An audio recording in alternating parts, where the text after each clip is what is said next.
Hello, everybody, and welcome back to another Commodity Insights podcast with the team at Farmers Trading Company here in Mitchell, South Dakota. I think we'll get started this week by talking a little bit about the cattle markets. They've been pretty hot here after the cattle on feed report there last Friday. Everything pretty much gapped open here yesterday morning on Monday, and today they seem to be off to the races again. They have slowed up here. The live cattle actually have gone into the red here about an hour ago, Vince. Where's that cattle market headed? What are your thoughts there? What should we look at for support and resistance? And what's the big news coming out in that market? I think if you look at it in general, especially the feeder cattle, you had 3 big days in a row of gains. Fat cattle not quite that good. You did see cash close last week a bit lower, but like you noted, positive cattle on feed report got them going. But one this morning, I think when you look at Tuesday morning, it probably ran out of some steam in here. And also, if we look at the last 3 weeks in here, Connor, we've noted that kills have been lower than the trade was expecting them. If you look at total kills. But if you look at just the fed cattle kills, they've actually increased a bit each of the last 3 weeks. So if you look at total beef production, you're actually higher than you were last year at this time, anywhere from 1 to 3%, depending on what category and what time frame you're looking for. And that came out on one of the CME newsletters about 10:15 on Tuesday morning. And shortly after that, when the market started to break, and some of those fed cattle went nearly $3 lower. And you got to wonder if you didn't have some of those algorithms reading that and getting some sell off, and other people not knowing what was happening. So they're just going to sell into it and see why they were doing it later. And you've came back somewhat, about half of what you went down by the time we're looking at recording this, about 11:45, I should say, on Tuesday. Market is still in good shape, I think, but technically you're about halfway up on some of those indicators, and there's times when you can stop right in that area. But again, a good run, you're not going to do that every day. And still looking at those cattle markets, one thing I mentioned too is that gap opened yesterday on Monday morning. And typically we like to see those cattle markets, they tend to run back and fill those gaps, Vince. Is that something that we should expect in the short term, or will that be something that we'll maybe keep an eye on here for the next month or two, and it might take them a while and they keep going higher? Is that maybe what we've started doing here today? It's a possibility. A lot of times we do fill the gaps, I would agree, but if this thing is really starting a nice run in here, we should hopefully have more to go and maybe not fill that until we get down the road a month or two. And then is there any other headline news or anything in that cattle market that should be coming out here in the next week or two that you should be listening for, or just keep watching the cash sales and major headlines, and hopefully there's no train wrecks with the bird flu or any of that stuff again here? I think you just really got to watch that cash market. We've been holding up well in the feeder cattle, been phenomenal. In fact, the fed cattle not quite as good, but one has to keep in mind that as of next Tuesday, we're going to lose that April contract, and the June's going to be discounting more than to cash. You're going to be $6-7 cash premium over that, which is normal when you get into that last part of April, middle of May time period. So I think you just got to see if we can hold cash together. We're good. The calls for this week are steady in the cash market. Flipping over to the hog market here, they've had a hot streak here as well as the cattle markets here with 3 or 4 good days right in a row here. Has there been fundamental news driving that, or is that more just technical buying and selling there, Vince, that's causing those movements in that market, or what are your thoughts there? The cash has been really jittery in here, Connor, and up and down. Product market held pretty well. Right now, I think you just got to look at this thing. We have come back after a week of going no place. We've rallied well. I'm sure higher cattle the last couple of days have helped that part of it. Now the real test is, are we going to take out those last highs? Are we going to stall in here? If you look at some of the technicals, overbought, oversold, we are setting right in the middle again. So you could really take this thing and have a big push left in it. Just don't know if you've got that left in the cash side of things, but I think one would look at it with one finger on the trigger, saying that if I can't get through those last highs, it might be worth selling and hedging. If I'm speculating, you maybe do it and figure out some place to discipline yourself in case you're wrong. And then moving on over to the grain markets, Vince, the wheat market seems to be the hot one that's kind of taken off in the last couple of days to start the week here. And is that based more on turmoil over in the across the ocean there with stuff in Russia and Ukraine and Israel, or is that stuff, or is that based more off of weather news and fundamental news, or kind of a combination of both?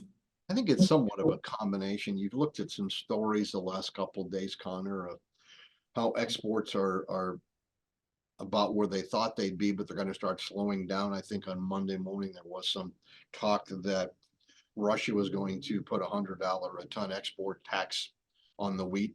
Even though 3 weeks ago you read a story, they've got a lot of wheat left. So not quite sure where we're at, but I think that's part of it. And the other side that one may have to realize is technically you've had some nice rallies close over some real key areas on Monday.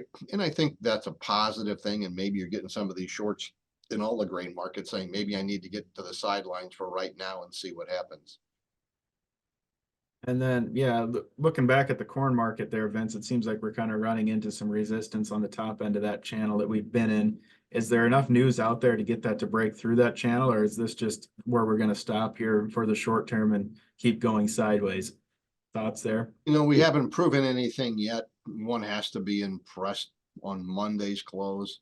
That was a convincing close above the 20 period moving average, which you really, prior to this point, really haven't. The last time you had that kind of a convincing one was back on the 28th of March. So you're 5 or 6 weeks out in here. But yes, you're going to have some trouble up in here in that 453 to 458 level.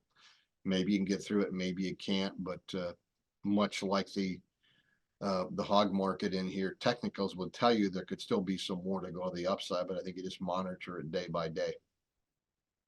And we've talked a lot about the weather market and the drought being kind of an issue here, Vince. Do you think we're maybe transitioning now from that drought being the issue to maybe I know there's a good chance of rain across Iowa, and parts of South Dakota got quite a bit of rain here a week ago, and I think we're supposed to even get some more here. Is delayed planting going to be a concern here in the future, do you think, or is it still too early to tell on that? If you continue to rain over the next week or two, then it becomes something. But right in here, I think the trade is still looking at rain as being a beneficial aspect to it. Lots of uncertainties, though.